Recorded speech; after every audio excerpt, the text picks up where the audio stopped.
La GameCube, un des trois membres de la triade de consoles de salon qui a marqué mon enfance. La guerre faisait rage entre la GameCube, la PlayStation 2 et la Xbox. Moi, j'étais Team GameCube.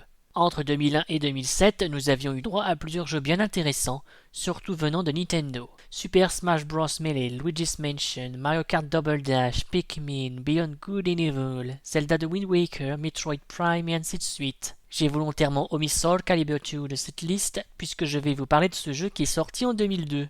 Par chance, la bibliothèque rétro de la Switch 2 inclut ce jeu. Donc, pas besoin de faire de la bidouille pour enregistrer la vidéo du jeu depuis la GameCube jusqu'à mon PC. Soul Edge est une épée maléfique dont le porteur, le chevalier Siegfried, a fini corrompu sous l'apparence de Nightmare.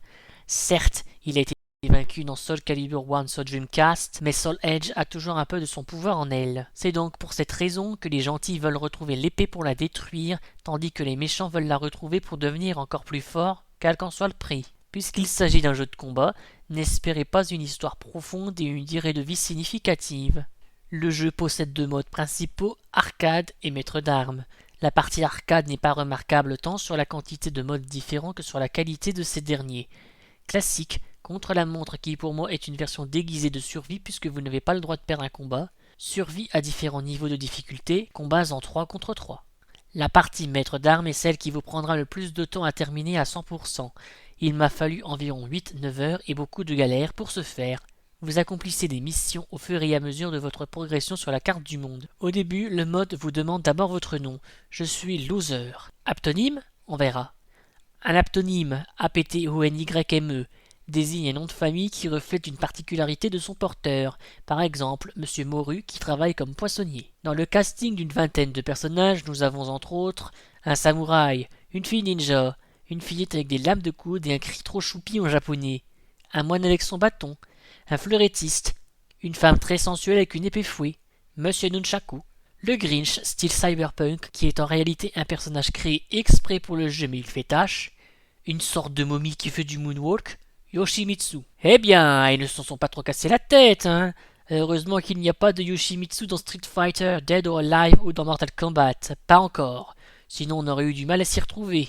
Et Link. En 2002, le jeu était sorti sur les trois consoles mentionnées dans l'introduction avec un personnage spécifique pour chaque.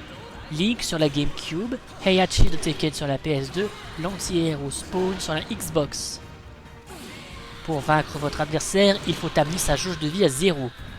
Ou alors vous pouvez être très vilain et le faire sortir de l'arène avec un coup bien placé. Ou profiter d'une énorme maladresse de sa part.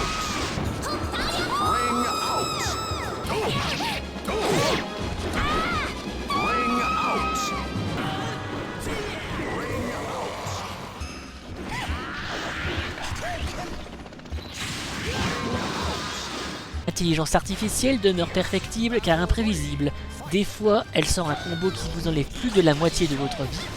Des fois, elle reste totalement immobile pendant plusieurs secondes. Fichtre, c'est un jeu de combat, pas une battle de regard. Les missions sont déséquilibrées dans leur niveau de difficulté. Certaines missions sont très basiques, même pour un milieu de jeu.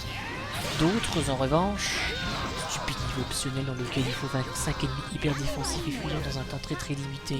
Soul Calibur 2. Alors oui, c'est bien, c'est plutôt propre, mais c'est trop mince en contenu.